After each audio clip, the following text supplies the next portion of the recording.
Hello friends, मेरा नाम है संचित बंग और आज की वीडियो में बात करने वाले हैं केमिस्ट्री के फर्स्ट चैप्टर मैटर के बारे में। और चलिए शुरू करते हैं। Matter is anything that has मास और ऑक्युपाइज स्पेस। मैटर क्या होता है? आप बचपन से पढ़े आते हैं कि matter matter matter matter, balloon भी मैटर है, एयर भी मैटर है, ये भी मैटर है, वो भी मैटर है क्या एक्चुअली मैटर?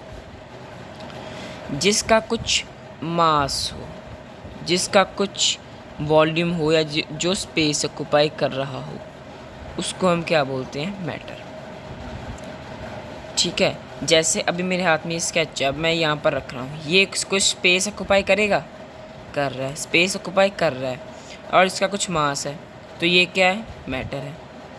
ये मेरे पेजेस हैं, तो ये भी स्पेस ऑक्युपाई कर रहे हैं, ये स्पेस की, इनका भी कुछ मास है, तो ये भी क्या है? मैटर। ऐसे ही बहुत सारी चीज़ें मैटर हमारे आसपास हैं, जैसे टेबल, फ्रिज, लैपटॉप, टेबल, सब चीज़ें। अब substance which can be calculated और estimated by either one volume, second mass और कॉम्बिनेशन ऑफ दीज वेरिएबल्स, उसको हम मैटर कह सकते हैं। दूसरी डेफिनेशन ये थोड़ी अब 9th में है, तो 9th में ये वाली डेफिनेशन याद करनी पड़ेगी। Substance which can be calculated और estimated by either one volume, या वॉल्यूम के बेसिस पे या मास के बेसिस पे या कॉम्बिनेशन दोनों का। इस पे जब हम एस्टिमेट करते हैं, अगर मैं अभी ये एग्जांपल लूँ, मैं इस पेन को कैसे एस्टिमेट करूँगा? कैसे मैं इस पेन को एस्टिमेट करूँगा कि ये मास है कि ये क्या है, ये क्या चीज़ है? या तो इसका मैं मास चेक करूँगा, या इसका मैं वॉल्यूम देखूँगा, वॉल्यूम क्या है, या ये कॉम्बिनेशन ऑफ दिस वेरिएबल्स। तो ऐसे मैं इसको एस्टिमेट करूँगा, ऐसे मैं इसको कैलकुलेट करूँगा। तो फिर ये क्या है? मैटर। ठीक है, उसके बाद हम बात कर रहे हैं, even a single matter can have 2 और मोर फॉर्म्स और states in different conditions. Example, water. एक सिंगल मैटर लेता हूँ मैं, पानी लिया मैंने। अब कैन हैव 2 और मोर फॉर्म्स, उसकी 2 फॉर्म्स और 2 से ज़्यादा फॉर्म्स भी हो सकती हैं। और states in different conditions, forms या स्टेट्स हो सकती हैं डिफरेंट कंडीशंस में। अब कैसे? मैंने पानी लिया, ठीक है, ये पानी यहाँ तक भरा हुआ था, पानी लिया। अब वो सिंगल मैटर है, रिलेट करो, सिंगल मैटर है, उसकी 2 या 2 से ज़्यादा फॉर्म्स हो सकती हैं या स्टेट्स हम बना सकते हैं। यस, उसको हम अगर 0 डिग्री सेल्सियस पे लेके आए तो ठंडा हो जाएगा, बर्फ़ बन जाएगा। और उसको अगर हम 100 डिग्री सेल्सियस पे लेके आए तो वेपर्स बनना शुरू हो जाएगा। ठीक है, तो इस डिफरेंट कंडीशंस पे है चीज़ वही वाटर, सिंगल मैटर, लेकिन 2 या 2 से ज़्यादा फॉर्म्स ले रहा है, स्टेट्स ले रहा है ना? ये ट्रू है कि नहीं? Yes.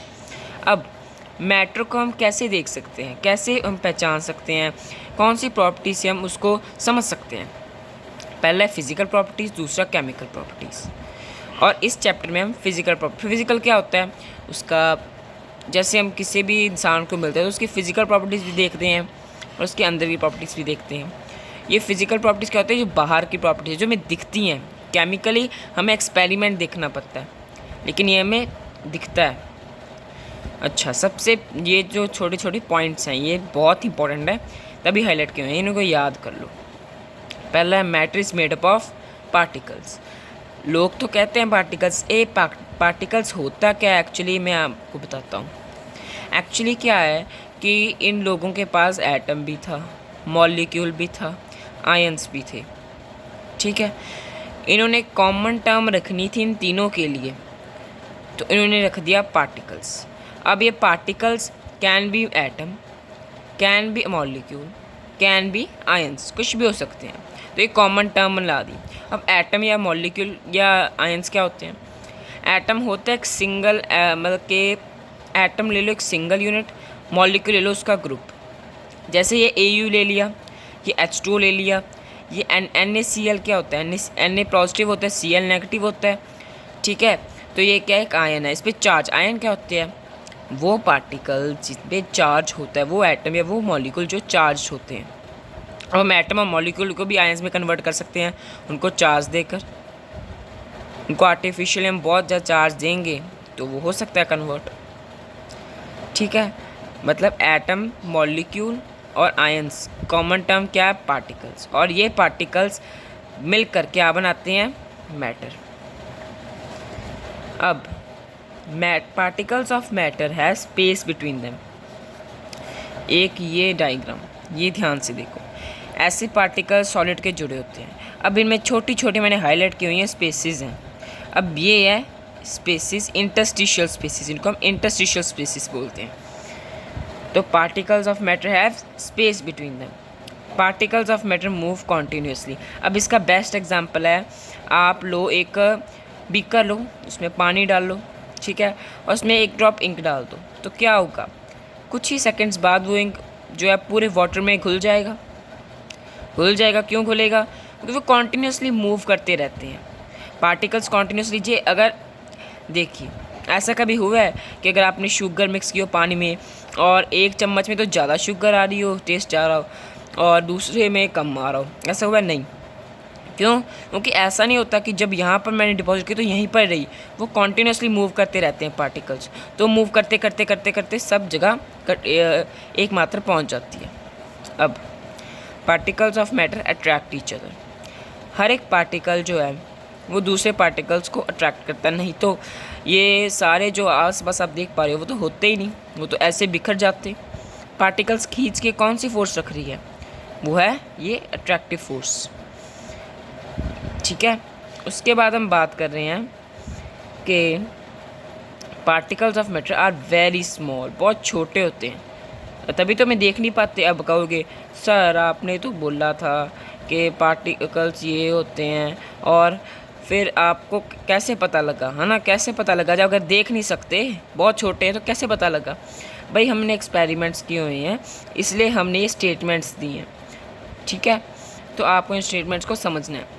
Particles of matter are very small, बहुत छोटे होते हैं।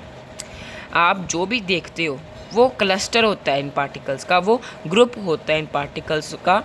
जब पार्टिकल्स बहुत ज़्यादा इकट्ठे हो जाते हैं तब मिलकर ये मैटर दिखता है हमें पार्टिकल माइक्रोस्कोप से भी अभी दिखता नहीं है, उसके लिए बहुत बहुत ज़्यादा हाई एडवांस चाहिए माइक्रोस्कोप्स। अब थोड़े से कुछ इंपॉर्टेंट पॉइंट्स इनके related. The nature of particles and the physical forces among them determine the nature of matter. जो पार्टिकल्स की नेचर है, जो पार्टिकल्स की नेचर है और the physical forces among them determine क्या करते हैं? The nature of matter. अगर आपसे पूछे कोई कि नेचर ऑफ, आप कैसे बता सकते हैं कि ये सॉलिड है, ये लिक्विड है, ये गैस है, कैसे बता सकते हैं? नेचर ऑफ मैटर आप कैसे डिटरमाइन कर सकते हैं, कैसे बता सकते हैं?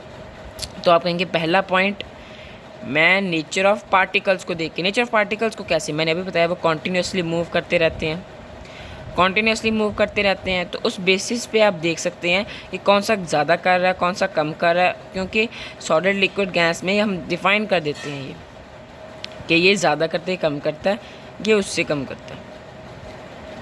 तो हम वो आगे देखेंगे, लेकिन इससे पहले आप ये समझ लीजिए कि जो नेचर ऑफ पार्टिकल्स है और उसके अंदर जो फिजिकल फोर्सेस लगे हुए हैं वो डिटरमाइन कर रहे हैं द नेचर ऑफ मैटर।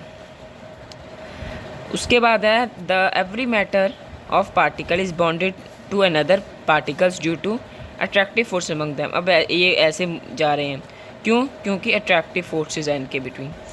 ठीक है, अट्रैक्टिव फोर्सेस है। अब ये रिपल्सिव है क्योंकि ये पुश कर रहे हैं।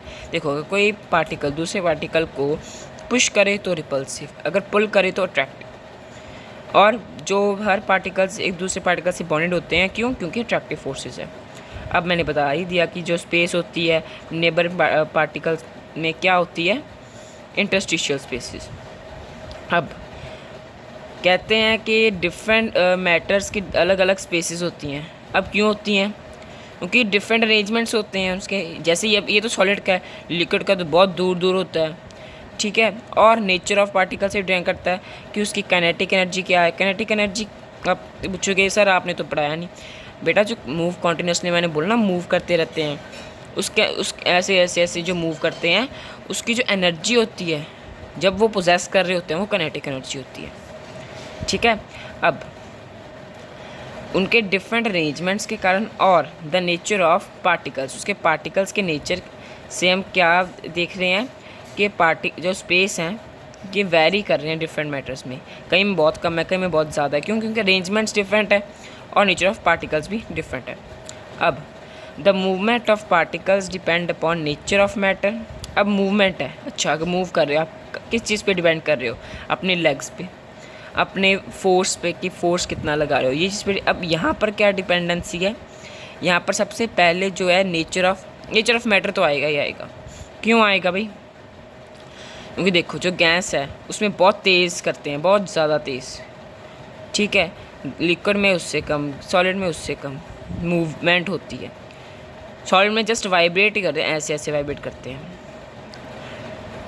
तो ये नेचर ऑफ मैटर में तो बहुत ज़्यादा देखा जाएगा, नेचर ऑफ मैटर में हम ज़रूरी देख सकते हैं। और फिज़िकल फोर्स ऑपरेटिंग, वही चीज़ कि उसमें क्या फ़िज़िकल फोर्सेस हैं। अगर फिज़िकल फोर्स बहुत ज़्यादा हैं, ये देख लो दोनों रिपल्सिव हैं, दोनों इनडायरेक्टली प्रोपोर्शन है। अगर आपके पास अट्रैक्टिव फोर्सेस ज़्यादा होंगी तो आप जो उसकी मूवमेंट काइनेटिक एनर्जी होगी वो कम होगी, और काइनेटिक एनर्जी ज़्यादा होगी तो फिज़िकल फोर्सेस कम होगी। ये हर चीज़ में अप्लाई होता है, देख लेना। और दूसरा काइनेटिक एनर्जी तो डिपेंड करती ही करती है। अब एक और बात, आपने देखा अगर आप गर्म पानी लो उसमें शुगर घोलो और एक ठंडा पानी लो उसमें शुगर घोलो तो किस में जल्दी खुलेगी? ऑब्वियस है जिसमें गर्म। क्यों? काइनेटिक एनर्जी इंक्रीज़ हो जाती है विद इंक्रीज इन टेम्परेचर। वो इंक्रीज होने के कारण वो बहुत तेज़ मूव करने लग जाते हैं, और वो इतनी तेज़ मूव करने के कारण वो जल्दी खुल जाते हैं। ये है, आप इसकी स्क्रीनशॉट लेना चाहें तो ले सकते हैं।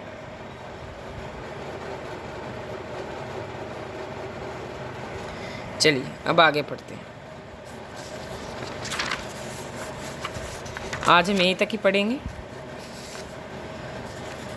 कल मैं आपको सॉलिड लिक्विड गैस में भी करा दूंगा, और आगे हमें प्लाज्मा। और बस ये चीज़ समझ लीजिए अब कि सॉलिड लिक्विड गैस हम अब तक पढ़ते आए थे, लेकिन सिर्फ ये नहीं है, और भी दो स्टेट्स हैं जो कि प्लाज्मा और बोस-आइंस्टाइन कंडेंसेशन, यानी कि BEC।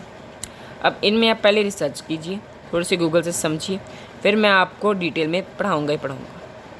Thank you for watching this video. Bye bye, take care.